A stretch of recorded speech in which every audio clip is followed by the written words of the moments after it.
Hey, Messiah, Texas. This is Justin Paddock coming to you, and we are looking at Psalm 59 for your 5-Minute Friday today.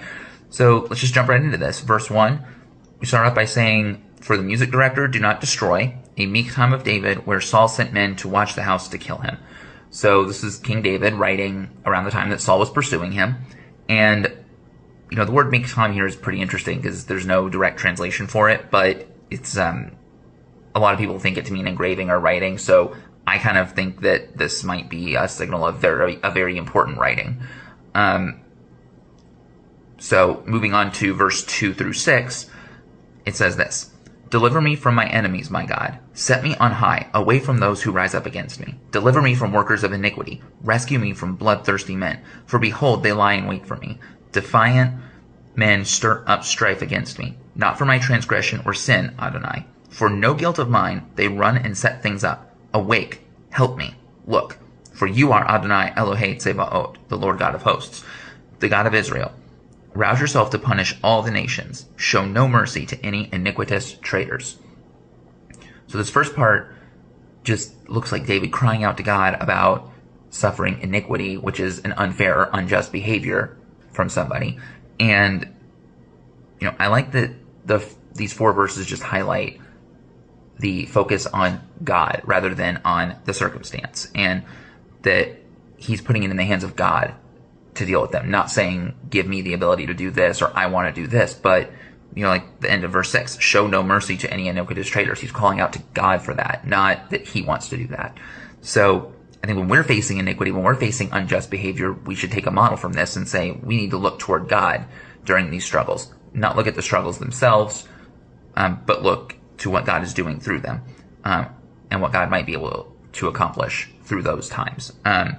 Verse 7 goes on to say this: "They return at the evening, snarling like a dog, prowling about the city. See, they are spewing with their mouth, swords in their lips. After all, who is listening?" This kind of reminds me of the tongue is a two-edged sword on verse 8 there. But verse 9, "But you, Adonai, are laughing at them. You scoff at all the nations." Which this verse cracks me up because I just imagine God sitting on his throne just kind of laughing at someone who's trying to work against his plans and just going like, ha ha ha, that's funny. Like you really think you're going to win that?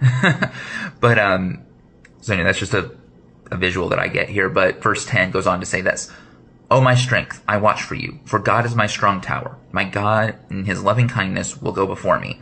God will let me look down on my foes. Do not slay them, lest my people forget. With your power shake them and bring them down, O Lord our shield." So this eventually says we'll be risen above our enemies.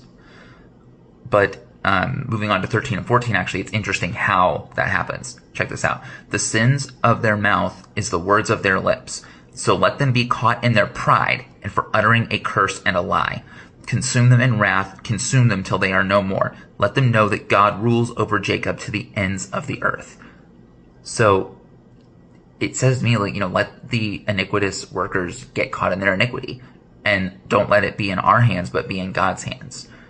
And it seems to be the theme of this whole psalm, is that God is strong enough for this. God is where we should be placing all of these troubles in.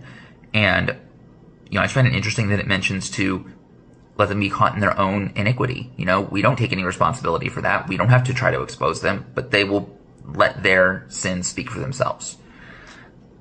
So the psalm in 15 through 18 closes with this: "They return at evening snarling like a dog, prowling around the city. They wander around for food. If they are not full, they stay up all night." So they're on the hunt for things all night if they can't find something to devour. "But I sing of your strength. Yes, in the morning I sing aloud of your loving kindness. For you have been my fortress, a refuge in the day of my trouble. O my strength, to you I sing praises, for God is my strong tower, my God of loving kindness." So again, these last 2 verses of Psalm 59 just go and further the point that we focus on God and his strength and singing his praises and building our relationship with him, and we let the iniquitous workers of this world be found out on their own, and we let God handle those things. We don't have to handle those things on our own. We don't have to handle the people that do wrong towards us. They're in God's hands, and this psalm proves that God is the strong tower that can handle all of that when we don't have to. So hope that encourages you today. Hope you have a great Friday, a great Shabbat, And goodbye, everybody.